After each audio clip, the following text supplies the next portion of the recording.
relationship building. This is where we're going to spend most of our time in this module. Super important. If I were to say, hey, lean in here on this section of this component of the module, you should. Let's pay attention here. 3 clients, 3 referral sources, 3 new clients. This is what we're suggesting to have something that's doable, back to those SMART goals.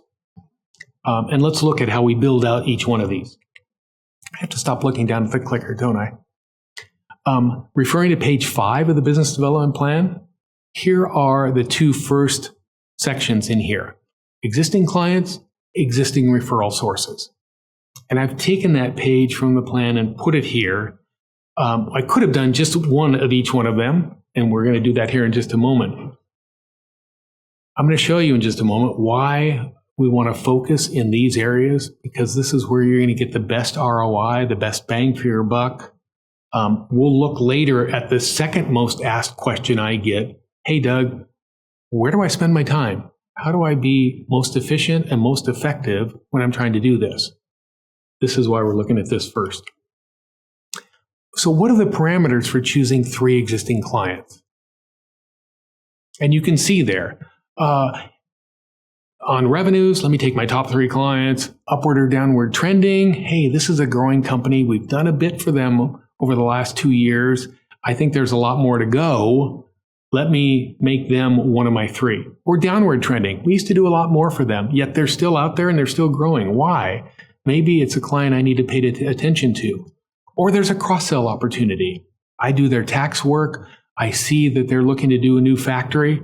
They're going to have real estate work. They're going to have permitting work and an environmental due diligence they need to do. There might be a whole bunch of other work that can be done by your partners, practitioners, that will help you grow that client. Not just for you, but it's great client service as well. So what are those parameters? And let me caution you on saying, oh, my top 3 clients. It's kind of easy to do that, and maybe 1 or 2 of those should be on the list. But think about those other trends or those other ways that you might, or those other parameters that you might look at. The reason existing clients are so important for you to pay attention to, 60% of law firm new matters come from existing clients. For solos, this might even be more. You might say, hey, I'm a solo practitioner in whatever, estate planning, whatever you do, tax planning, whatever. And I have 3 or 4 big clients, and that's where all my work comes from. Okay, so that number is a lot higher for you. But firms who are tracking this and reporting that not revenues, but new matters come from existing clients. So what are you doing? You're fishing where the fish are or whatever. You're being efficient, right? You'll be really effective by saying, hey, I want to spend time on existing clients for this reason. Existing referral sources. When you're looking at the pie of where matters come from, 25% of new matters come from existing referral sources. Bar associations, lawyers I know, trade and industry groups, places where the firm or you are already active. So these 2 are the first 2 you see because 85% of your new matters are coming from here. It makes sense then to have the work that you do be focused in these areas. How do you decide on the other bucket, 3 new clients? What might that look like? Let's see, a caution from the market for the last few years. A lot of firms have been saying new business from new clients, new business from new clients, and they're spending 90% of their business development and marketing activity in that, going after that 15% of new matters.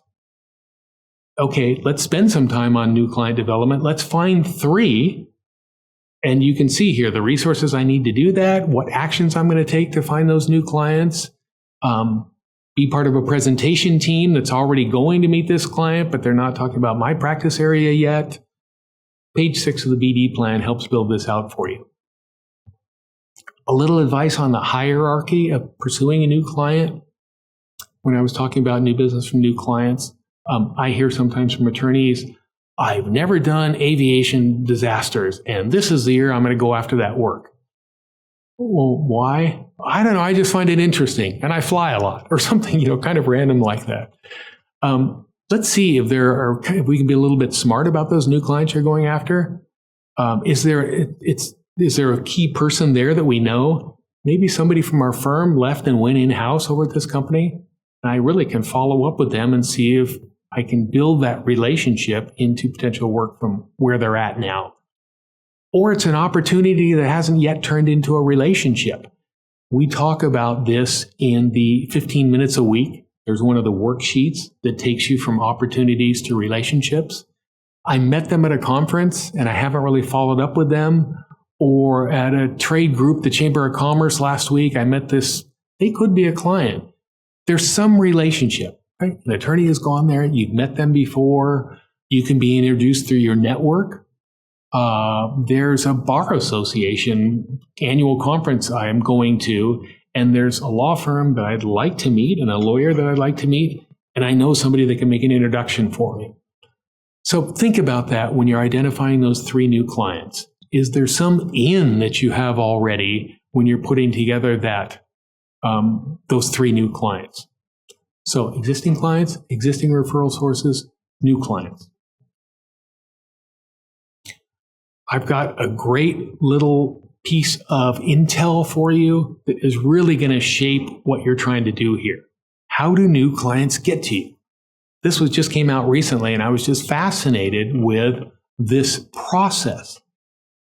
If you're in a products firm like Procter & Gamble or Ford, they know this. They know what the client journey looks like. What do we do, and where should we be most active in that client journey, from a potential client to an actual client? Law firms might not have that great a grip on, or lawyers, that great a grip on, how does this happen? Well, here's how it happens. Let me walk through this with you. So a business or a person has a legal problem. What's the first thing that they do? Like many of us as shoppers or buyers of services, they call somebody they know. Hey, didn't you have this white-collar crime issue about 2 years ago with one of your directors? What happened? Who did you use? What was the outcome? Over 70% of the time, the first step a person takes when they're thinking, I've got a legal issue, I need to find a lawyer or a firm for this, they don't jump on Google, they don't call you because they don't know you yet. They call somebody they know. And when they're ranking the factors that are most important for them, 90% of the time, it's that recommendation from somebody else. So they call a peer. The peer says, we used Sally Smith at Smith & Jones. Here's what happened. Sally Smith, Smith & Jones. What's the next thing they do? They jump on the website. They look at the website. They find your bio. They do a couple of things from there.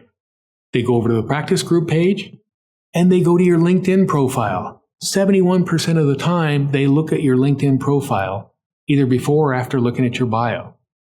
We have a separate session or a separate module on how to do LinkedIn, how to build your profile, how to use it to your advantage. That's a great module, by the way.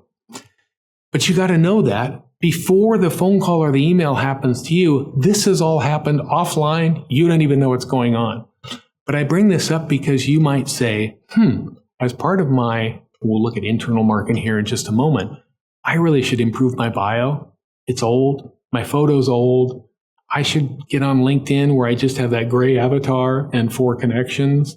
Because if they're over 70% of the time, they're looking at my LinkedIn profile, that might actually be causing the phone not to ring.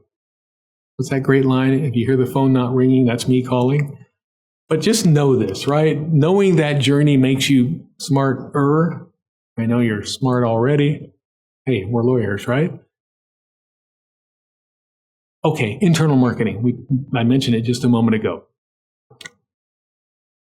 Great stuff here, and I'm not going to read through all of that, but find ways to improve your internal marketing. And I'm going to show you in a moment time allocations for where to spend your efforts. And maybe 10% of it is on internal marketing. Internal referrals are great. And if you're in a bigger firm, you might say, 30% of 40% of my matters come from other partners. That's awesome. If you're maybe you've lateraled over to a firm, they don't really know who I am. I really need to build those internal relationships.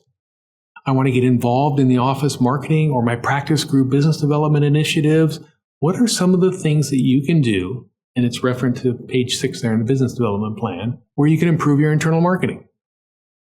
Don't ignore it. This kind of like your bio update. Is it listed on that list up there? Okay. Bio update might be a great internal marketing thing you do.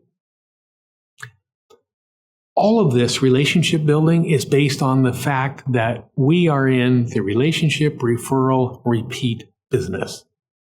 Wow. Understanding that as you're wherever you are in your arc of business development, especially if you're a newer lawyer, an associate, getting that knowledge and getting that understanding early is really helpful for you. Okay, repeat business if you're a DUI lawyer. I hope you're not getting a lot of repeat business from one of your clients. But man, some of you that are maybe personal injury, divorce lawyers, criminal lawyers, you live on referrals. So you get this totally. So whatever type of law you do, really understand that the 3 R's are what relationships and what growing your book is all about, short-term and long-term.